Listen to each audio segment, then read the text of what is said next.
internet isn't over. Nothing is gonna suddenly disappear just because the court struck down the only foundation on which net neutrality currently stands, right? Hi, my name is Emily, and this is Blink Pop Shift.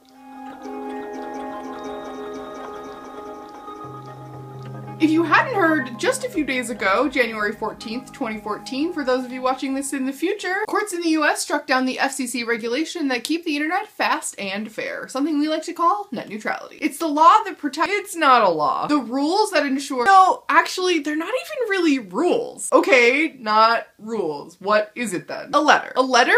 Seriously? Yep. Posted to the FCC site. And when it comes to legally binding, it's basically just a letter. That's it?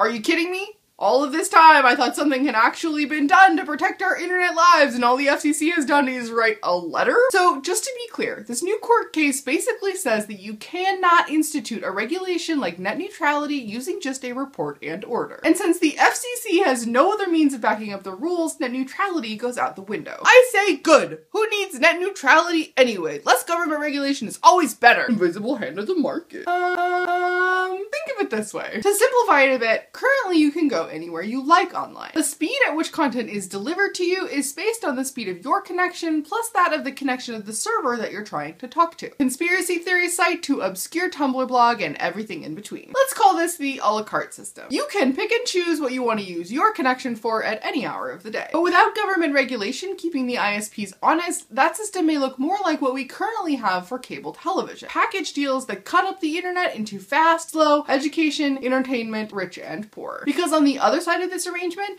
ISPs will be able to force high bandwidth sites like YouTube, Netflix, and Xbox Live to pay up to be included in packages without speed restrictions. ISPs will be able to steer us towards sites and content for their own commercial interests. And because the companies with the money to pay into these systems are usually focused on entertainment, where does that leave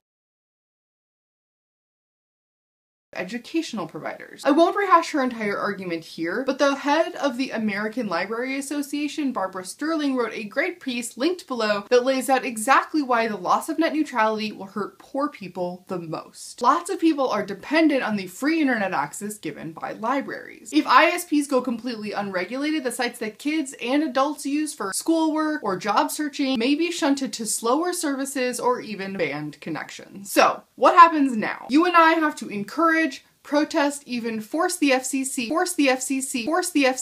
to do all the hard legal and political work of reclassifying internet service providers under Title II of the Communications Act of 1934. Yeah, you heard me right. We need to use a law from when television was a baby to protect internet communication today. If ISPs were controlled under Title II, they would have to use the same rules that telecoms are today, namely a level playing field. This is a political fight that the FCC has bailed on before, so getting them to bite the bullet is not going to be easy. Now, I know that to some, Title II regulations might sound like giving the FCC sweeping regulation over the entire internet. And no one wants another NSA mucking about in our digital lives. But this reclassification might be the only step we can currently take to keep the internet free. Yes, overreach by the FCC may come as a result of this action. But I think we can solve that consequence when it comes, knowing that doing nothing now will have disastrous and discriminatory results of its own. You can email the chairman of the FCC at tom.wheeler@fcc.gov or find and pepper your congressional and Senate representatives at the link below. So, what do you think?